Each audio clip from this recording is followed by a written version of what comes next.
그리고 최근에 중국이 타이완에 대한 무력 시위를 계속하고 있는 가운데 중국군이 공허식 수륙 양용 장갑차가 물에 침수되는 장면이 중국 관영 CCTV 유튜브 채널에 공개되었습니다. 타이완 공격을 상징하고 제작한 공허식 수륙식 양용 장갑차가 충칭부근이 창강에서 시험수 중 주행을 하다가 침수되었습니다. 앞부분이 물속으로 곤두박질치고 시험 참가자들이 헤엄을 쳐서 위기에서 벗어납니다. CCTV는 2002년 1호 장갑차의 실험이라고 말했지만 하필 이 시점에서 이 화면이 공개되면서 중화권에서는 큰 화제가 된 적이 있었습니다.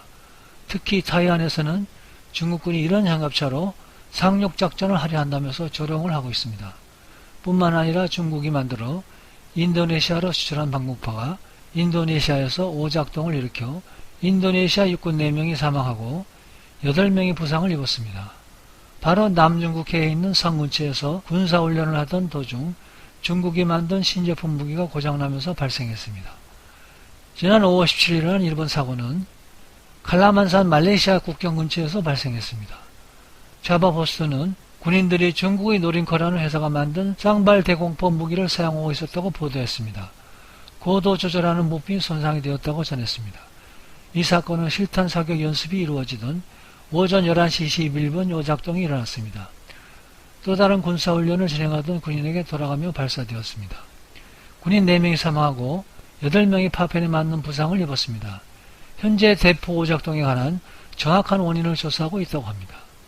또한 인도의 중국에 대한 대응은 국내에서 민간인들에 의한 중국 제품의 불매운동이 일어나고 있지만 최근엔 미국, 인도, 호주, 일본들과 커드 플러스라는 국제 공식기구를 만들어 인도 태평양상에서 중국의 인도와 태평양 해상 진출을 견제하고 있습니다. 특히 미국과 합동해서 말라카 해협에서 해상 봉쇄를 선언한 상태라 중국은 이에 대해서 강력한 대응을 예고하고 있습니다. 하지만 육상무기뿐만 아니라 중공의 해상무기도 문제가 있습니다. 한때 중국 조선업계에서는 정부 보조금 지원을 받아 덤핑 전략으로 세계 선박 시장을 거의 싹쓸이 하다시피 한 적이 있습니다. 그러나 2010년부터 연간 수백 척씩 팔려나가던 중국의 선박들은 세계 곳곳에서 말썽을 일으켰습니다. 북유럽 해상보험협회가 2016년에 발표한 자료에 따르면 교람과 고장 등 기계적인 문제로 보험금이 청구되는 선박의 89%는 중국에서 건조된 선박이라고 하였습니다. 세계 각국의 선사들은 중국의 선박에 대해 불과 5년 만에 등을 돌렸습니다.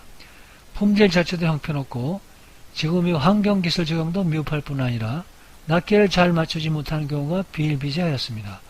또한 낱개를 맞추고 불량이 발생했음에도 자신들이 잘못이 없으니 잔금을 내놓고 인수해가라는 중국 조선소의 고압적인 태도도 문제였습니다. 이로 인해 2010년 396개에 달하는 조선소 가운데 2800여 개가 문을 닫았을 정도로 중국 조선소의 수주량은 수직으로 폭락했습니다. 나머지 110개의 조선소도 상당수가 수주잔고가 적고 고객 선사로부터 크고 작은 분쟁에 시달리고 있어 은행권에서 선수 환급 보증을 받지 못한 상황이 되었습니다. 이 당시 2500여 개의 중국 조선소 가운데 약 75%인 170여 개의 조선소가 한 해 실적이 제로였습니다. 한 해 동안 문 닫는 조선소의 숫자만 140여 개가 넘었습니다. 이대로 두면 중국 조선업계 기반 자체가 붕괴될 우려까지 제기되는 상황에서 중국 정부가 할 수 있는 일은 군함과 관공선 발주량을 늘려 조선업계 자금 융통을 돕는 것이었습니다.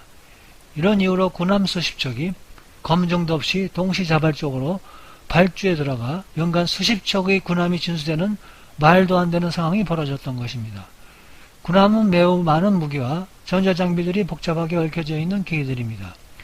군함 건조의 경험이 많은 미국조차도 군함을 개발함에 있어서 초다함을 만들고 뒤에 2, 3년 실험하면서 문제를 찾은 뒤 후속함을 만듭니다. 그런데 중국은 처음 만들어 본 군함을 불과 몇 개월 만에 초고속으로 완성하는가 하면 초도함과 군함 여러 척을 동시에 착공에 진수시켰습니다. 이렇게 졸속으로 만들어진 군함은 당연 온갖 결함에 시달릴 수밖에 없습니다. 장막에 가려진 중국 해군 내부에서 일어나는 결함은 알 수 없습니다. 하지만 그 결함은 바로 외부에서 들통이 났습니다. 중국판 이지3 공호의 시형은 지난 2016년 림팩 훈련에 참가하면서 레이더와 사격 통제 장치의 심각한 결함을 드러내면서 사격 명중률 30%라는 망신을 당했습니다. 그리고 052C를 결합한 일조같이 052D-23 구축함은 멀쩡하게 항해하다가 기관이 치명적인 고장을 일으켜 며칠간의 함의 동력이 모두 꺼진 상태에서 칠흑 같은 바다에서 표류하는 사고를 겪기도 했습니다. 군사력 증강보다는 조선업을 살리기 위한 목적으로 비상식적으로 만들어진 중국군함이 유사시의 제 기능을 다할 수 있을지는 의문입니다. 미사일 부분에서도 인도는 최근 스크램젯 엔진을 소련과 함께 공동 개발에 성공해 극초음속 미사일을 완성하여 양산하는 단계까지 오게 되었습니다. 하지만 중공은 2020년 1월 26일 괌킬러라고 불리우는 중국의 등평 26 미사일의 실제 영상을 공개하기도 했습니다. 중국 인민해방군이 실전에 배치했다라고 얘기한 적은 없었지만 북경의 군사 퍼레이드를 통해 이렇게 등평 미사일을 공개한 것은 처음이었습니다. 실제 중국이 자랑하는 등평 26 미사일은 지난해 4월부터 1단 현장에 배치되었다고 알려져 있습니다. 그런데 최근 중공은 미군 U-2 정찰기가 산둥반도 부근 보하이망 비행금지구역을 침범했다는 반발로 며칠 전 남진하여로 미사일 4발을 발포했습니다. 한 발은 항공모함 킬러로 불리우는 등평 26 탄도미사일이었습니다. 사거리가 무려 4,000km인 점을 이용해 내륙 깊숙한 곳에서 발사했습니다. 또 다른 함대공 미사일 등평 21은 저장성 쪽에서 발사되었습니다. 사실 최근 남중국해에서 훈련에 나섰던 미국 항공모함을 겨냥한 강력한 경고인 셈입니다. 펜타곤 관계자는 중공에서 발사되는 정확한 미사일 숫자는 4발이며 그 2발은 히사군도와 사이난섬 어디에 떨어졌는지 정확하게 포착했다고 말했습니다. 그러나 그 가운데 2발은 중국 내륙에 떨어졌다고 했습니다. 그리고 이내 중국의 한 마을에서 떨어진 미사일 잔해가 발견했다는 사진이 인터넷에 떠돌기도 했습니다.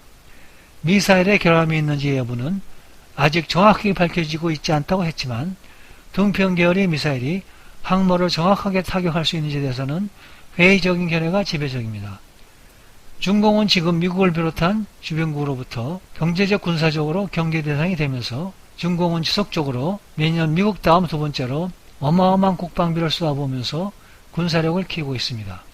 양적인 팽창은 어느 정도 이루어졌지만 아무리 해킹을 잘한다 하여도 만들어진 무기는 여전히 기술 부족으로 중공 무기들의 질적인 성능에 대해서는 아직 서방 세계 전문가들은 많은 의문을 가지고 있습니다. 그런데 지금 중공은 인도와 전쟁을 벌이려 하고 있습니다. 육지에선 인도와 중국의 국경에서, 그리고 해상에서는 인도양과 태평양에서, 그리고 대만 해협에서, 그리고 하늘에서 양국 간의 일촉즉발이 긴장된 상황까지 몰고 가고 있습니다. 하지만 뻥무기들로 이루어진 중공이 무엇을 할 수 있는지에 대한 의문이 가는 상황입니다.